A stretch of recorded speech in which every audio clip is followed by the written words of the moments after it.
Hi, everyone. This is the Brad Free Report for March 16th. It's the time of year where the Fillies and Mares are coming out of hibernation, pointing towards some big races up ahead through spring and summer. You know, it wasn't that long ago, November 3rd, down at Del Mar, when Forever Unbridled put her stamp on the Filly and Mare division by winning the Breeders' Cup Distaff. As we take a look at the stretch run of the 2017 Breeders' Cup Distaff, and Forever Unbridled with that big wide looping move hits the front and holds off Abel Tasman. That was her third Grade 1 victory of the year, Forever Unbridled. She's the champion older filly. That's Abel Tasman, made a race of it, finishing second. Good solid race by her. Abel Tasman, we'll talk about her in just a minute. The third place finisher, by the way, in the Breeders' Cup Distaff, Paradise Woods. Now, Forever Unbridled, Abel Tasman, Paradise Woods, and even Unique Bella. Unique Bella, remember her? Let's roll the tape on Unique Bella's most recent start. It was in the Santa Maria, and this was an absolute demolition, a 109 Beyer speed figure.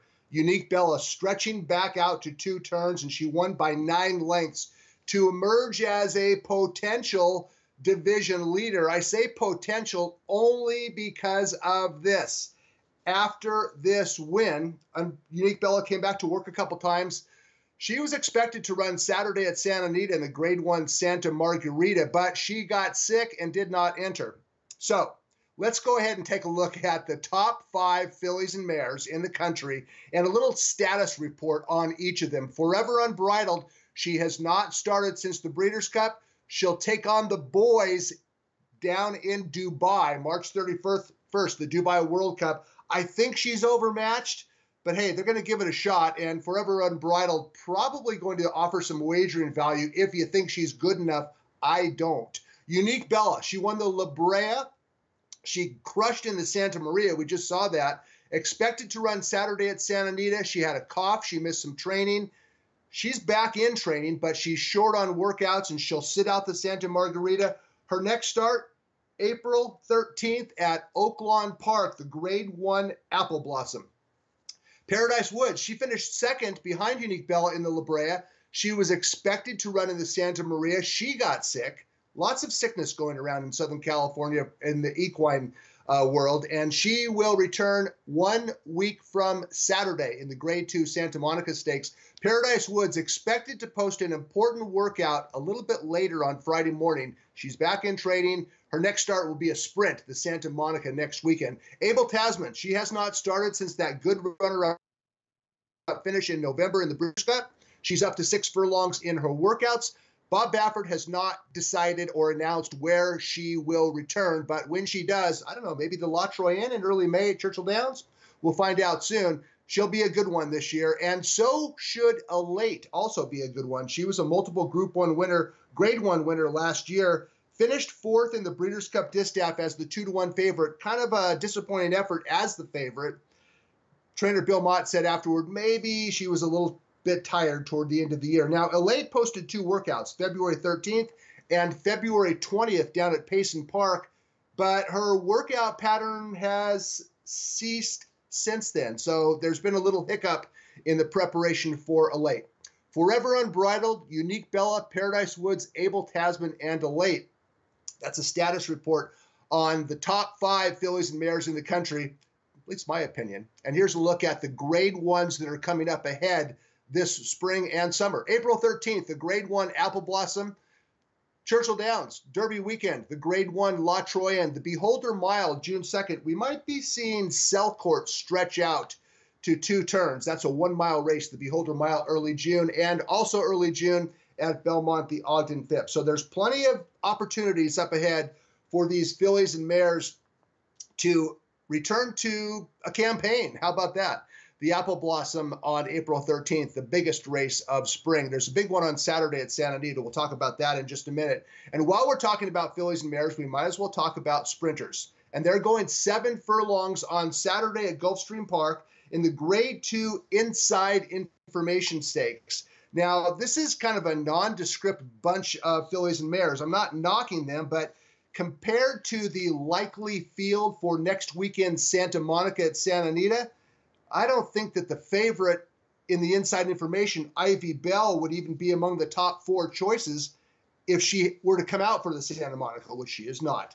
The Santa Monica expected to include Selcourt, Sky Diamonds, Konaya, and Paradise Woods. As for the inside information on Saturday at Gulfstream Park, well, the favorite, she's down on the inside, and her name is Ivy Bell, making her first start since being transferred to trainer Todd Pletcher. Todd Pletcher has won the inside information 4 times. I think he'll probably do it again. Ivy Bell is the fastest horse in the race on speed figures. Her recent workouts are solid. She will fire her best shot first start back.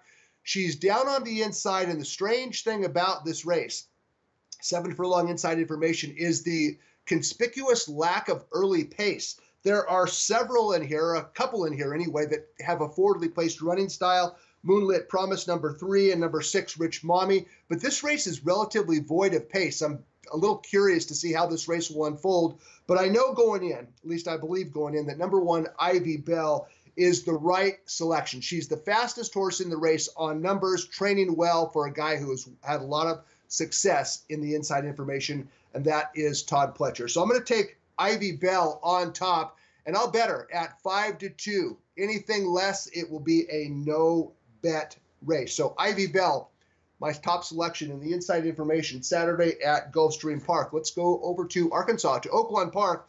Big day at Oaklawn Park. The Grade 2 Rebel Stakes, including the top 3-year-old, now 3-year-old Solomini.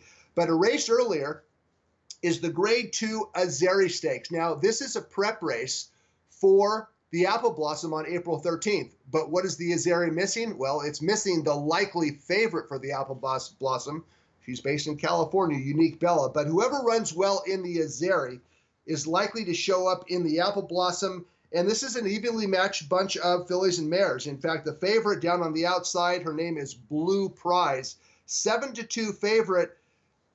She can win this race if she reproduces her most recent start. But her most recent start was 4 months ago at Churchill Downs, and it was on the heels of a campaign. Now she's coming back off a layoff. Is she ready to fire? Probably. Nacho Correa's a top trainer. But Blue Prize, I don't think she has to win this race. There are a couple others in this field that intrigue me, including number 3, Terra Promesa, and number 5, Sandy Surprise. But let's roll the tape on a January 28th race at Sam Houston. This is the Houston Ladies Classic, and that Sandy Surprise, she hits the front 3 wide, but here comes the gray filly on the outside, and on the far outside, Tiger Moth. Actress hits the front in deep stretch, and then along comes Tiger Moth to mow them down in the shadow of the wire. Now, I like the way that Sandy Surprise, who was 4th across the wire, ran in the Houston Ladies Classic. I thought that was a good, solid race. The Comfort Behinders dominated that race. Sandy Surprise was forwardly placed throughout. She hung tough to deep stretch, and I'm going to bet on Sandy Surprise. She's listed at 12-1. She's not my top selection, however. My top selection is number 3, Terra Promesa, who is an absolute beast at Oaklawn. 9 starts at Oaklawn, 5 wins. Now, here's the thing about Terra Promesa and Sandy Surprise. Their odds are high enough we can bet 2 horses to win in the same race. Terra Promesa is 8-1, making her 3rd start back from a layoff. Sandy Surprise is 12-1. She's training super over the Oaklawn Park racetrack for trainer Doug O'Neill. She's listed at 12-1. Let's bet them both. Terra Promesa and Sandy Surprise, providing they start at 6-1 or higher. We're going to go for an upset win. Terra Promesa, who loves Oaklawn, and Sandy Surprise, who ran better than the line might show last time out, forwardly placed in a race that unfolded wrong for her style of running. Should get a softer trip, Sandy Surprise, on Saturday at Oaklawn Park in the Azeri. Back closer to home, it's the Grade 1 Santa Margarita, and boy, did this race took a hit because Unique Bella's defection. Abel Tasman not ready to run yet. Paradise Woods not ready to run until next weekend, and we're left with a relatively nondescript bunch, and the favorite is down near the outside, number 9, Mopatism. Now, Mopatism is far from a superstar, but she is a good, solid, consistent filly that shows up almost every time. Hard to believe she finished 9 lengths behind Unique Bella last time out, and yet Mopatism is the 7-2 favorite on the morning line for the Grade 1 Santa Margarita. Not a single Grade 1 winner in this Grade 1 race. Hey, that's okay. From a gambling perspective, Unique Bellows defection makes this an attractive race, perhaps, on which to gamble. And let's go ahead and take a look at the most recent victory by Mopatism. That's Mopatism on the outside. She grinds away, and it's true that the filly she wore down, Mended, is a former 12-5 claimer. But Mopatism was taken out of her running style in this race. This is the La Cañada, 2 starts back. She was forwardly placed. Her best races have been rallying from behind. She should be able to take advantage of that running style on Saturday in the Santa Margarita because there is enough speed in here to set it up for Mopatism. Mended has speed. Dalsaros has speed. So does Bishop's Pond, an eccentric spinster. So I do like Mopatism at 7-2. However, my second selection at much higher odds, and is she good enough? No, she's not. I'm talking about number 5, Mistress of the Night. Her second start back was in a 2 other than allowance. She earned a 77 Beyer speed figure, but she blasted home. She finished full of run. She's taken a big jump up in class, but how much of a jump is it really? From an N2X into a Grade 1 that came up a little bit on the murky side, Mistress of the Night, third start back from a layoff. She is listed at 8-1, and here's another situation where we can bet 2 horses in the same race. I'll take Mopatism at 3-1 and Mistress of the Night at 6-1, and you might also want to fool around a little bit in the exactas. So Mopatism, my top selection, but I plan to bet 2 in the race. Okay, how did I do last week? Let's take a look at the scorecard from last week. It was a losing weekend, but I honestly don't feel that bad about it, and here's why. Amy's Challenge ran lights out in the Honeybee. She opened up on a wicked pace, and she finished second at 7-2. That was an overlay. Channel Maker was an overlay. I thought he had to defeat World Approval in the Kilrow, and he did. He beat World Approval by nearly 3 lengths. However, Channel Maker could not get past the top 2. He finished third in a photo. It was a decent effort by Channel Maker, albeit a third-place finish. He beat the horse he had to beat, but he was third best. And in the San Felipe Stakes, I thought McKenzie was a standout at even money. He crossed the wire first. He was disqualified. I don't have that much of a problem with the stewards' decision. They could have easily left McKenzie up, but they didn't. He was placed second behind Bolt D'Oro, and then there were 2 other selections that the odds were too low. Move to Hige went off at 5-2 in the big cap. That was no bet. He finished second behind Accelerate, who crushed, and City of Light in the Triple Bend, and that was a race that I said that was not worth wagering. City of Light delivered at even money. So I went 0 for 3 last week, but all 3 horses ran well in defeat. Amy's Challenge, McKenzie, he was first across the wire, and Channel Maker, but they did not do any good for our ticket. Okay, the biggest race last weekend was the San Felipe Stakes. It wasn't the richest race. The big cap was the richest race, but the most significant race was the San Felipe Stakes last weekend.